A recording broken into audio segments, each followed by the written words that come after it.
Hello, today I am going to show you how to use quotient rule of derivatives. So let me introduce you the quotient rule of derivative first.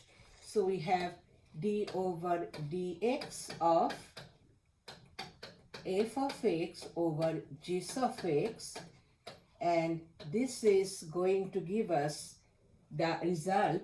Take the g of x on the top, then take the derivative of f of x minus, keep the f of x and take the derivative of g of x, then square the function in the denominator. This is called quotient rule.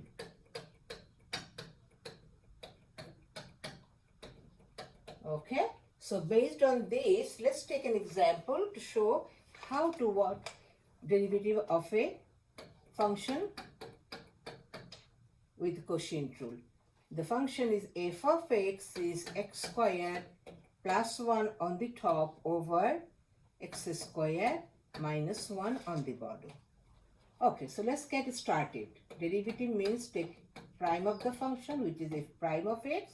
Now let's do take the denominator function on the top, so x squared minus 1 times d over dx of the numerator function, which is x squared plus 1 minus x squared plus 1 derivative of the denominator function now, which is a x squared minus 1, then entirely divide by square of the denominator, which is x squared minus 1 square of it. So this is how it's set it up for the derivative of a function which is quotient. Now let's go work on the top of this function presentation here. We got x squared minus 1, derivative of x squared is a 2x, and derivative of a constant is 0, so only 2x will take place in here, minus x squared plus 1 will remain as it is.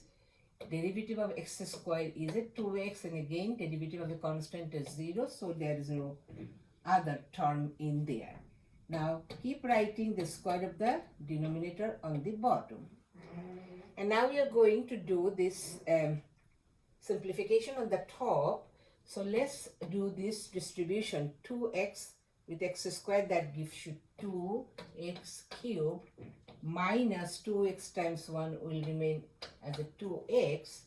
Distributing this 2x to this function, remember there is a negative also distributes in here. So 2x times x cubed will be negative 2x cubed.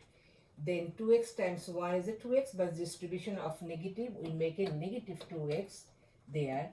Then keep writing a square of the denominator, which is x squared minus 1, whole thing squared. Now on the tops, these two will cancel out.